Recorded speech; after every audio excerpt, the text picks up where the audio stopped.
Arizona Congresswoman and candidate for the U.S. Senate, Martha McSally. Her congressional district stretches along the border with Mexico. And let me just say one more thing before I come to you with my first question. You also were part of that team of 4 on the House side that came up with an immigration bill that you revealed last week. First of all, the president's saying probably dead a DACA deal. Is he right?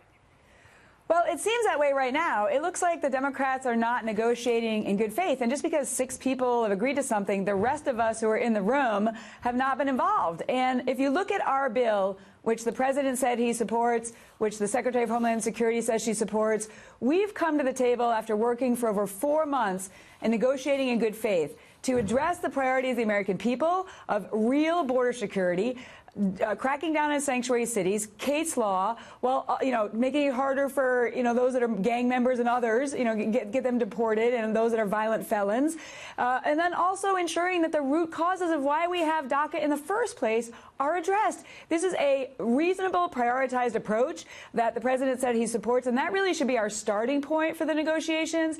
And as I said in the room with the media last week, the deadline is not January 19th. The deadline is March 5th, and they are holding our military hostage right now and the funding that they need to keep us safe by playing politics with this issue and muddling up with government funding, and that's irresponsible. So when you heard Dianne Feinstein, senator from California, say to the president, why don't we do a clean DACA separate from the government spending, that would address some of the issues that you're talking about, but you saw the president at first say yes, and then Kevin McCarthy and others step in and say, well, wait a minute, maybe not clean DACA, because remember, we want to get national security, border wall, so on and so forth. So, sans the comments, potentially on Friday from the president, what do you think you could get done? So I was in the room for the whole meeting, and the president was clear in his opening statement that when he's talking about doing something on DACA, he is talking about also strong border security to include the border wall, plus chain migration, plus visa lottery ending, plus the other things that are a part of border security, which means closing loopholes and other things. So that was a bit of a trap. When he says, let's do DACA first, I heard all that, and they were trying to trap him. There's no such thing as doing a clean DREAM Act. The Democrats need to get over it. It's not happening.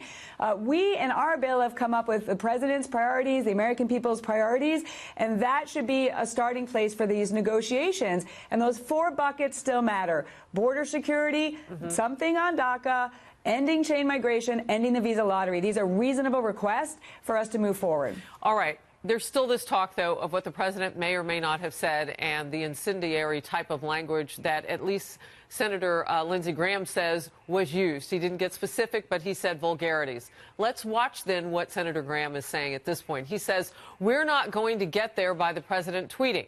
We're not going to get there by him trying to blame Democrats. That's not going to work. The only pathway forward is a bipartisan deal. Your thoughts?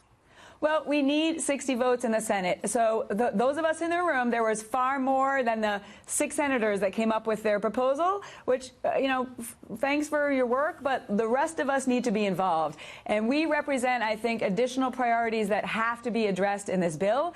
And we're asking to sit down and negotiate in good faith.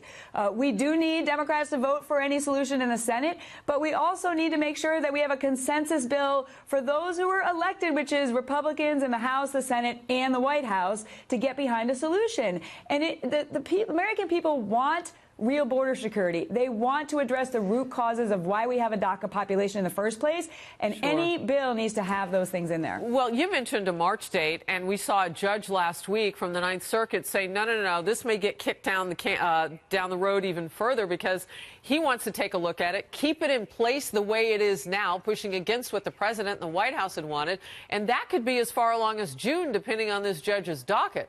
So now you have even more time. What conversations are you personally having with Democrats about what can get done on DACA? Well, my focus right now this week is laser focused on support to our military and funding our military. That's really what this government funding discussion needs to be about. We need to work through our differences on anything related to security, immigration, and DACA.